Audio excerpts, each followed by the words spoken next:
അന്ന് മുരളിച്ചേട്ടനെ പറ്റിയുള്ള ഞങ്ങളുടെ ധാരണ, വെള്ളം എന്നൊരു സിനിമ നമ്മളെല്ലാം കണ്ടിട്ടുണ്ട്, അദ്ദേഹത്തെ ലൈഫ് നമ്മൾ കണ്ടിട്ടുണ്ട്, സക്സസ് ആയ ഒരു ബിസിനസ്മാൻ അന്ന് കണ്ടിട്ടുണ്ട്.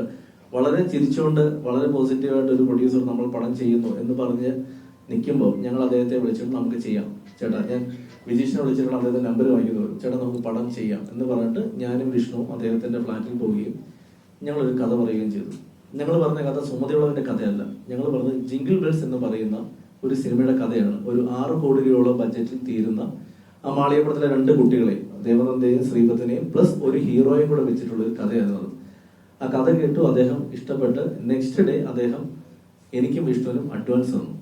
ഞങ്ങൾക്ക് 2 പേർക്കും 5 ലക്ഷം രൂപ വീതം അഡ്വാൻസ് തന്നു. നമ്മൾ ഈ പടം ചെയ്യുന്നെന്ന് പറയുന്നു. ബാക്കി എല്ലാ ആളുകളെയും നമ്മൾ കോർഡിനേറ്റ് ചെയ്യുന്നു. ഇതിന്റെ സ്ക്രിപ്റ്റ് ലോക്ക് ചെയ്യുന്നു. മൂകാംബികയിൽ പോയി ആ സ്ക്രിപ്റ്റ് പൂജിച്ചതിന്റെ പോസ്റ്റുകളൊക്കെ അദ്ദേഹത്തിന്റെ ഫേസ്ബുക്കിലും എന്റെ ഫേസ്ബുക്കിലും വിഷ്ണുവിന്റെ ഫേസ്ബുക്കിലുണ്ട്.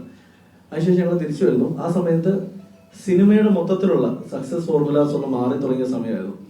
അതൊരു ത്രില്ലർ സിനിമയായിരുന്നു, ഒരു ത്രില്ലർ മൂഡിലുള്ള സിനിമയായിരുന്നു. അപ്പൊ അതാണോ ചെയ്യേണ്ടത് എന്നൊരു ഡൗട്ടിന്റെ പുറത്താണ് ഞങ്ങൾ ആ സമയത്ത് അദ്ദേഹത്തിന്റെ ഫണ്ടില്ല.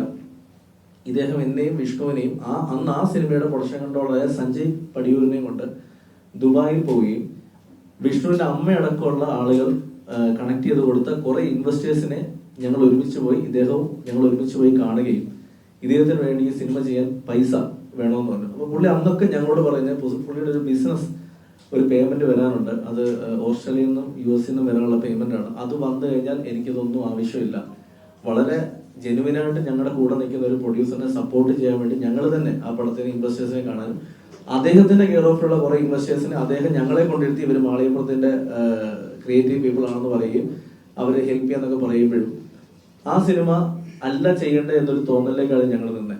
ആ സമയത്താണ് ഒരു ദിവസം ഈ മുരളിച്ചേട്ടനോട് ഞാനാണ് പറയുന്നത്, മുരളിച്ചേട്ടാ 2019 ഞങ്ങള് ചെയ്യാനുള്ള സിനിമയുണ്ട് മാളികപ്പുറത്തിന് മുന്നേ, സുമതി വളവ് എന്നൊരു സിനിമ. അതൊരു യഥാർത്ഥ സ്ഥലത്തെ ബേസ് ആയിട്ടുള്ള ഒരു ഹൊറർ സിനിമയാണ്. 2019 ആ സിനിമ അർജുൻ കേട്ടിരുന്നു. പക്ഷെ ആ 2019 അർജുനെ വെച്ചിട്ട് ആ സിനിമ ചെയ്യാൻ പ്രൊഡ്യൂസേഴ്സ് വന്നിട്ടാണ്. അന്നൊരു ബിസിനസ് വാല്യൂ ഒന്നും അർജുൻ അത്ര ഇല്ല.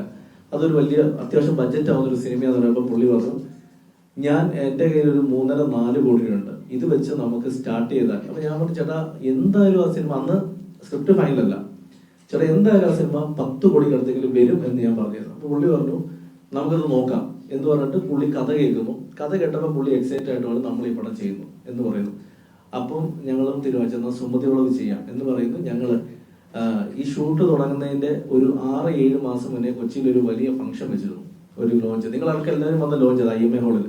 ആ ലോഞ്ച് എന്ന് വെച്ചത് പോലും അദ്ദേഹത്തിന് ഇങ്ങനെ ഒരു പ്രൊജക്ട് വരുന്നുണ്ടെന്ന് പബ്ലിക്കിനെ അറിയിക്കണമെന്നും അതുവഴി അദ്ദേഹത്തിന് ഇൻവെസ്റ്റേഴ്സിനെ കിട്ടുമെന്നും പറഞ്ഞിട്ട് തന്നെയാണ് അന്ന് ആ ലോഞ്ച് വെച്ചത്. ആ ലോഞ്ചിൽ പോലും ഞാനും വിഷ്ണുവും അടക്കമുള്ള എല്ലാവരും സംസാരിച്ചിട്ടുണ്ടായിരുന്നു, ഇതൊരു വലിയ ബഡ്ജറ്റിൽ ഒരുങ്ങുന്ന സിനിമയാണ്, അർജുൻ അശോകന്റെ കരിയറിൽ തന്നെ ഏറ്റവും ബഡ്ജറ്റിൽ ഒരുങ്ങുന്ന സിനിമയാണ്, ഒരു നമ്പർ ഓഫ് ഡേയ്സ് പോലും അധികമാകുന്ന ഒരു സിനിമയാണെന്ന് പറഞ്ഞതിന് ശേഷം ഒരു 6 മാസത്തോളം ഇതിന്റെ പ്രീ പ്രൊഡക്ഷനും കാര്യങ്ങളും ഒക്കെ മുന്നോട്ട് പോകുന്നു. ഈ സിനിമ തീരുമാനിക്കുന്നു, ഇത് ബാക്കി ആർട്ടിസ്റ്റിലൊക്കെ തീരുമാനിക്കുന്നു. ആ സമയത്താണ് ഒരു ഷൂട്ടിംഗ് തുടങ്ങാൻ കുറച്ച് ദിവസങ്ങൾ മുന്നേ അദ്ദേഹം പറയുന്നത്, എന്റെ അക്കൗണ്ടിൽ 25 ലക്ഷം രൂപ പൈസ ഉള്ളൂ എന്ന് പറഞ്ഞു.